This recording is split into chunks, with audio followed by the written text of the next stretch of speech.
Hello, I'm Jenya DeLima. Welcome to Writing and Editing, the podcast for people who write, edit, read, or listen. Our guest today is Jeffrey Stevens, who is here to tell us how we can support the authors in our lives. This is How to Support Your Favorite Author. Well, I'm so glad you're here, and this is going to be a little bit different as far as introductions go, since I would like you to not only introduce yourself, but also your wife who is not here. Perfect. Sounds great. Well, my name's Jeffrey Stevens, and I'm glad to be here today.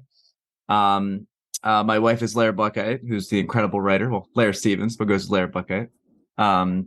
She wrote Rebel Bass and Shadow, and I'm just her supportive husband. So that's not as exciting as her career, but But very necessary still. Absolutely.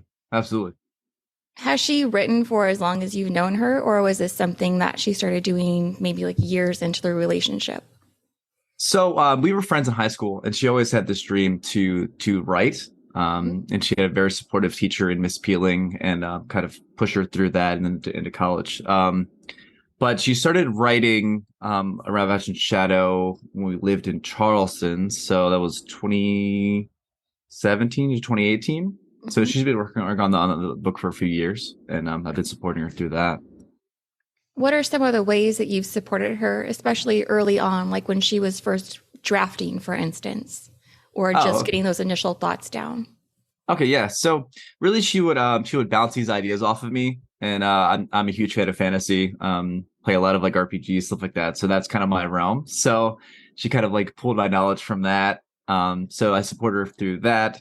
All the trials and tribulations she's gone through, the thinking like, oh, I can't do this, I can't do that. But no, you can do that. You absolutely can do that. So really encouragement in that way as well. You can talk about even some of the other things you've done, like the cake. Yeah. So for her reveal of her book, in which she actually published her first book, I reached out to a cake decorator to construct a cake that was in shape of a book. That was the original idea. Mm-hmm. But she's like, no, I want to do something cooler than that. I'm like, oh, please do, because I'm not creative at all when it comes to stuff like that. So please just take this. This is your realm. So she ended up designing this like whole 3D cake, and it was awesome. And that's when we unveiled that when we had that DC event at Imaginarium, and it was a great time. So that worked out much better than I expected it to. So yes, I'd like to add the cake was also delicious. So it was not just sweet to the eye.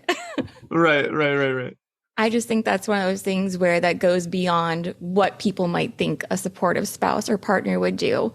Because I think it's easy to say, well, I'll be there to be your cheerleader or to tell you, yeah, you can do it. But you really go beyond that. Are there any other things that you've done that were a little more creative in nature? More creative in nature. I don't know. What about the T-shirt at the Taylor Swift concert? Oh my gosh, I don't know about the T-shirt. Jeez, okay. Do you even need to? God, I'm so bad. I'll just give your answers for you. But yeah, so I wore a T-shirt in support of her book. We wrote all of our names on the shirt, and it was tailored after one of her no pun intended, but after one of her music videos. Mm-hmm. So it said asking about my wife's book, or by my wife's book, on the back of it, and we actually had people approach me like, oh, we love supporting wives. What is the book about? And of course, that's awesome. You want a bookmark, and here's a bookmark. And I was handing out bookmarks at a Taylor Swift concert. So, interestingly enough, two of the people that were at that Taylor Swift concert actually drove like 2 hours to meet each other in Baltimore for one of Lara's book events. So it actually, more than just a book sale, it was like, hey, we created a fan base, which is awesome. Right. So yeah, because that's really what you want, not just some passing interest or someone like giving you the thumbs up. Hey, good for you. Mm-hmm. Right. Yeah, that's really neat. Yeah. So that was cool. That's another way I support her. But yeah, so I mean, whatever I can do to support her journey in her career, I'm willing to do. So do you come up with all these? Do you come up with all these ideas on your own, or do you ever search for ideas or ask other people for advice? Oh yeah, of course. As far as the cake, that was just in passing. Something she said like, oh, I like to do a reveal party, and like, and then what we could do for that. Like, okay, well, I want to do this whole like event space, and I was talking to my friend Felipe, who runs event spaces, and we wanted to kind of come up with this idea to do this kind of an event, but it just didn't work out, unfortunately. But at least I was able to do the cake.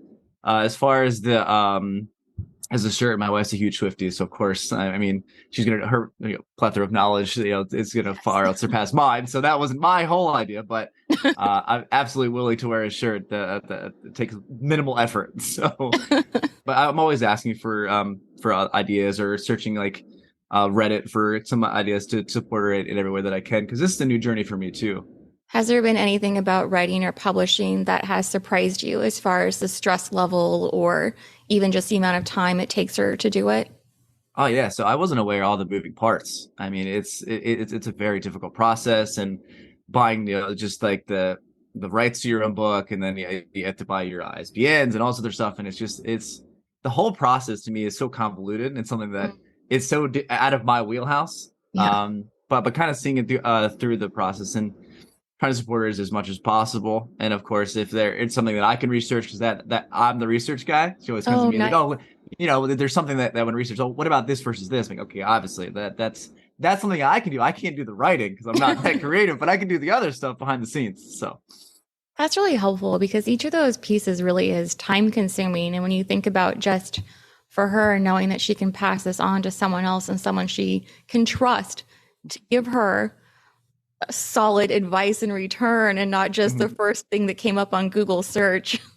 And that mhm. alone has to be incredibly helpful for her.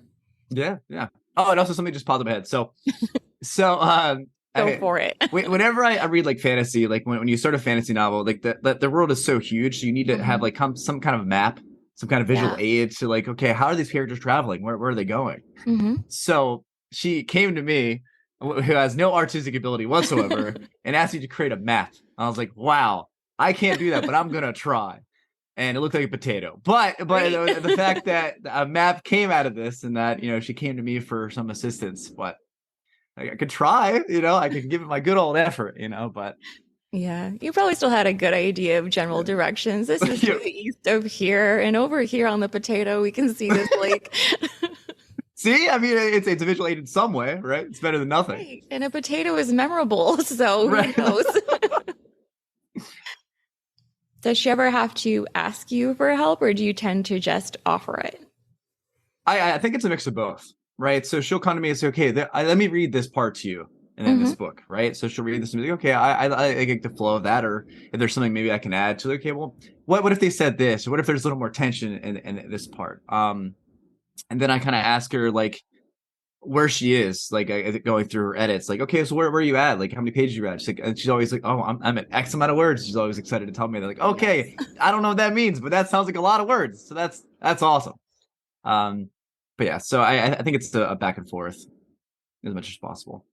Yeah, I like checking in too. It just shows Mhm. that you're invested and that you're as interested in it as she is in the progress that she's making.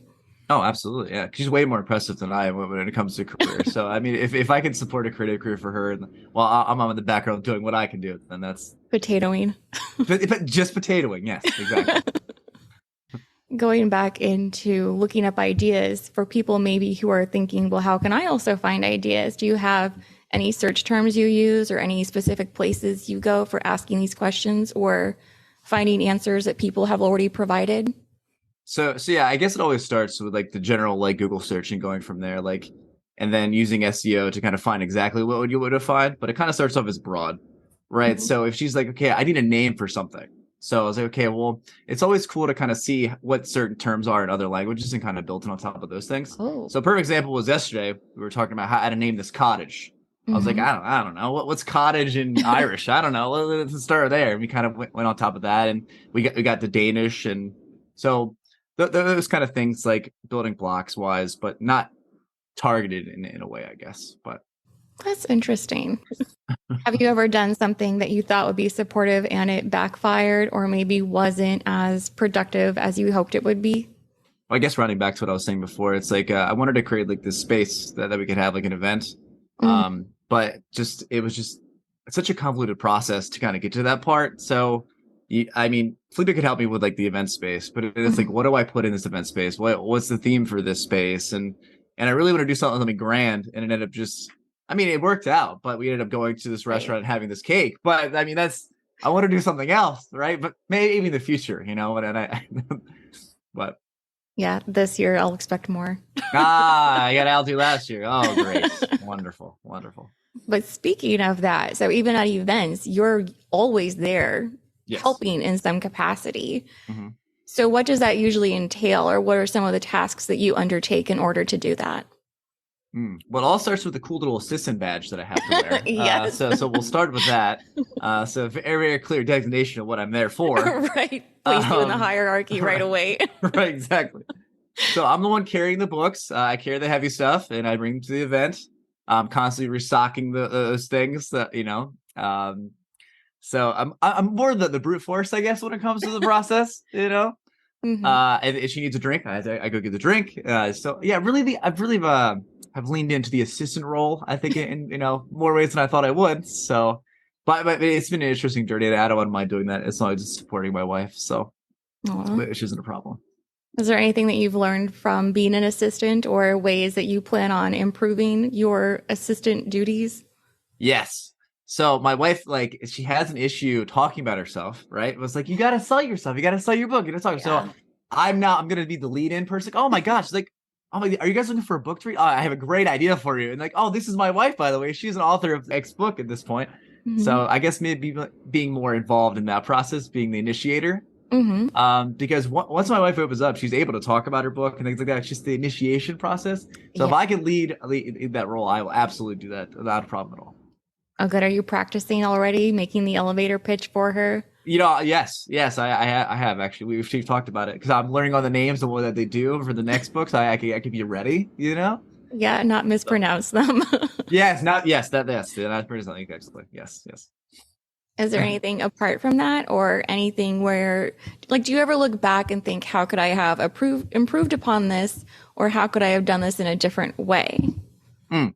So I think like the weakest part of my support is not being as creative as she is. Well, I never will be as creative, but at least I can have like this pot of things that I can go back to and reference when it Hmm. comes to certain things. So if she has like a certain mythology that she's kind of like as her basis, like let me learn more about this mythology. So maybe I'm like, oh well this story happened, this mythology. Maybe we can kind of use maybe a part of that and maybe make Yeah. it part of the grander scheme of your book or something. So just being more educated when it comes to these interactions with these mythical characters to bring it into her world in a way that can push her narrative forward, as Hmm. opposed to just kind of like, oh, I don't know anything about that, because that's the easy way to go about a question, right? As opposed Yeah. to putting in the effort to understand that and to elaborate. So I think maybe working on elaboration of these contexts, I think is my weakest part. So I need to work on that. Do you think that this is common, this amount of help that authors receive from their partners? Or do you think that you might be like, the top tier as Well, far as support? I would love to think I'm in the top tier, right? Doesn't everyone want to feel I like mean, yeah, they're that important and cake the kind of best, threw you right? up there. I try, but no, I think that I'm supportive, but there's always room for improvement, right? So I think stagnation is detrimental, and Hmm. I think that wanting to become better and becoming the best husband all around, not just in this situation, but if this is her career and this is what she wants to do, it's like, of course, it's the emotional side, Hmm. but it's also like you have to be supportive in a way that kind of makes her more creative or like pushes that Oh, forward, as opposed to just like, yeah. oh, that sounds good. Like that's not helpful. That's not constructive, right? So Yeah. she reads this chapter, like, oh yeah, that sounded really good. It's like, well, we'll talk about the flow. Like how can we change that? Do you like the ending of that chapter? Does it lead to the next chapter? Okay. And I'm learning all these things. I'm learning what's Mhm. a story beat. I know what that is now. I had no idea what a story beat was until now. So like, what is plotting? Like I know what a plot is, but what is plotting Mhm. exactly? Yeah. Um, but no, so I think learning about the process and kind of understanding, this is constantly learning, right? Mhm. So and she's learning and I'm learning with her. So if we can kind of build that together, not saying I'm gonna be a writer like that, but at least I can be supportive of it, right? Right, and not just So, give her garbage ideas. right, like, oh, that sounds wonderful. Actually, I think you should add dragons or I something. was just gonna So, say throw a dragon in there. Yeah. It just comes up at like page 300 and is never seen there's a again. dragon here, I guess. Here we go. All right. Sure. They're trendy, let's do it. Exactly. So, have you had to make any accommodations as far as supporting her writing schedule? Or any maybe adaptations even in the day-to-day life, like when she might need more help with errands or chores? Oh, absolutely. So I'm in school, plus I also work. So moving that schedule around to accommodate her traveling schedule for all of her book events. Mm-hmm. I wouldn't say that's been difficult because I have a lot of leniency when it comes to my job and my education. But so that I've been able to do, which is great. So if they had to take a weekend to DC, I'll rearrange that schedule and I'll work 7 in a row just so I can have those days off, which is fine. That's not a huge ask. But yeah, so it's just, I mean, it has been an issue thus far. But as far as like readers and their days and with chores and things like that, so I'll easily take on a larger load if that means that it, because with writing it's very creative, and she kind of describes this to me. It's like you feel mentally zapped, right? Because you put all these creative juices in this body of work that when you leave that world, you just kind of just blah for the rest of the day, because it's hard to be creative in your normal everyday life because you've poured all this into your body of work. So as when it comes to that, like I kind of step like, okay, well, she's like, I don't want to make any decisions. Like, okay, that's understandable. Yes. You made decisions for your imaginary characters. You don't want to do it in real life.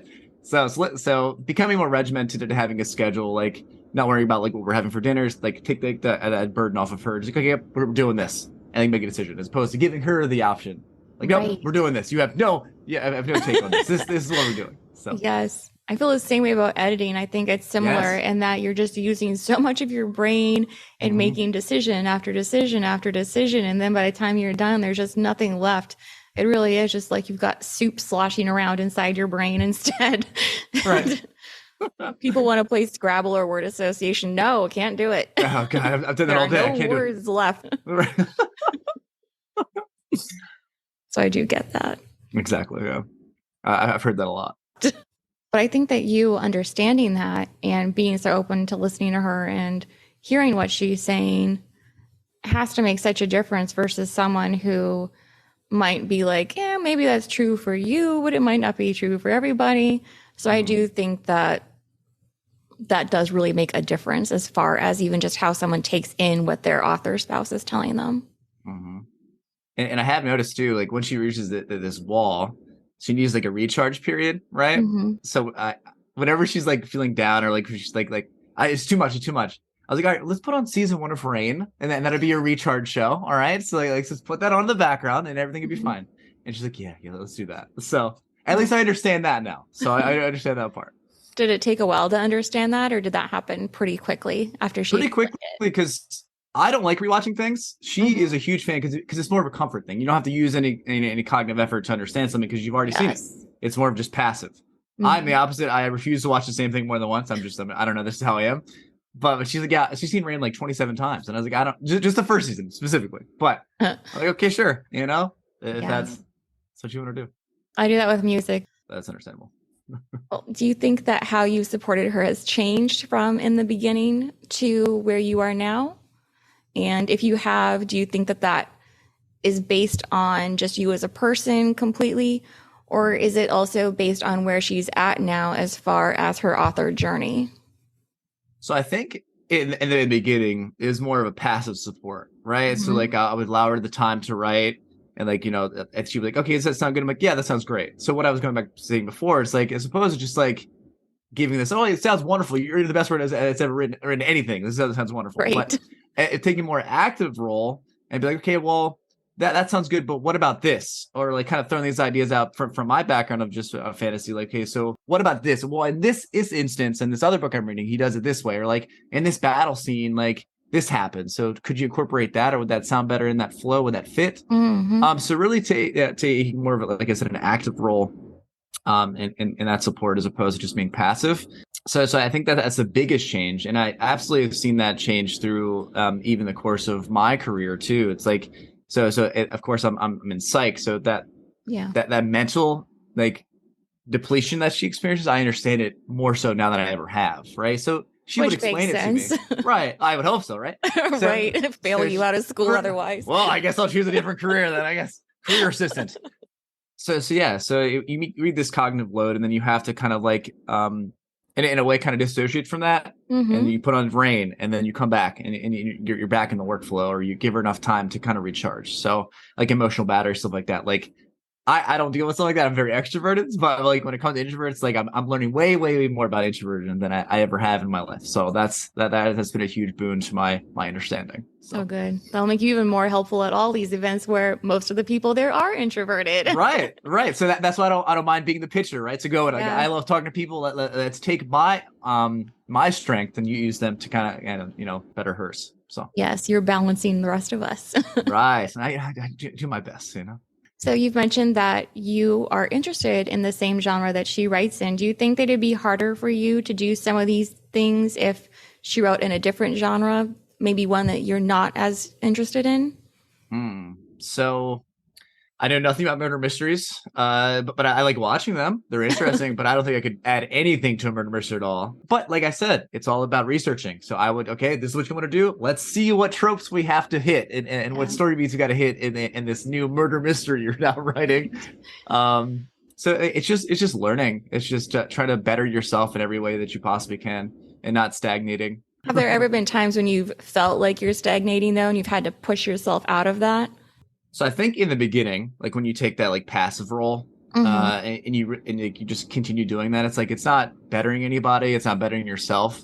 Like why not try to make a change and try to research anything, literally anything, learn something new every day, right? So with this new process with Lara, like learning something new about this or and kind of building on top of what you already knew.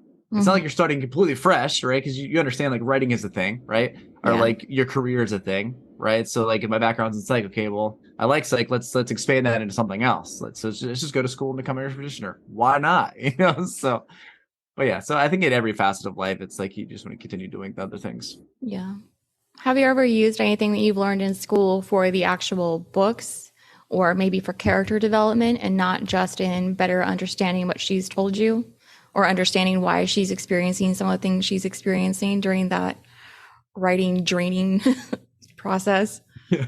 So I like to think so. So a big trope in like games that I play is like amnesia, right? Like, okay, you have this, you wake up and you forget all your whole life before you, and now you have to start anew, right? And I feel like that's a big thing in fantasy too, right? So like understanding that process and kind of like building up. There's different types of amnesia. It's not just this generalized amnesia. It could be just like point amnesia, things of that nature. So I guess at a certain point, it's like, hey, like this person's kind of struggling with this. Like, what kind of psych diagnosis do you think they have, or how would they deal with these kinds of things? In this fantasy world where they're not going to have this medication that you give them, right? So how would they deal with them in other ways? Like, what kind of herb or root can we make up for this process, right? So, interesting. So you build on top of that. It's like, okay, well, if you have anxiety, you take kava kava, right? Which is an actual in our world kind of herbal medicine. It's like, okay, so what can we make up for this other world? It's kind of like kava kava, So I guess taking that is kind of cool, I guess. And no, especially, it definitely is. Okay. And if you have like a witch who's making these potions, like, okay, so like, what are some real world applications that we can put into this concoction, right? As opposed to like, I bought her this herb book, which is super cool. But like, what can we make up to kind of like, especially when you can't get it and on our earth that we know it. So right. No, I think that's really helpful because anytime where we have fantasy or sci-fi, anything that's speculative fiction, and we add that dose of reality or something from our world and then change it slightly, that somehow just makes it feel more real and less like it's something that came from someone's imagination. And I think that's just because we already have a basis for comparison. Makes sense.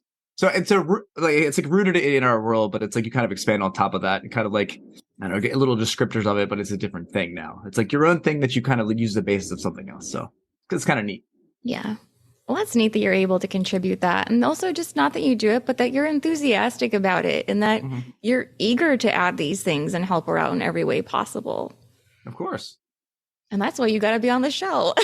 That's it. See this? I see this. What I've done. All of it's come up to this. This is it. I'll have to ask her if there's a downhill slide after this.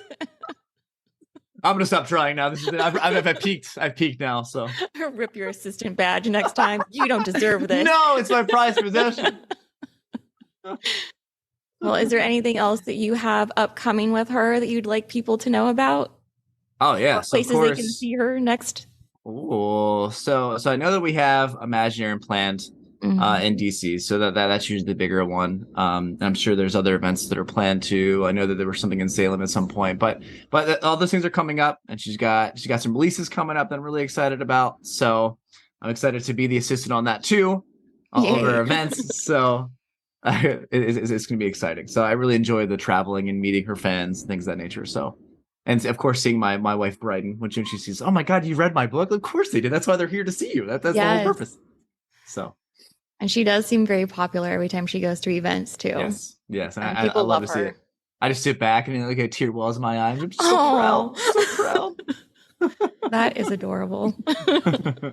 I'll be watching for the tear next time just to make sure. It'll be there. It'll be there.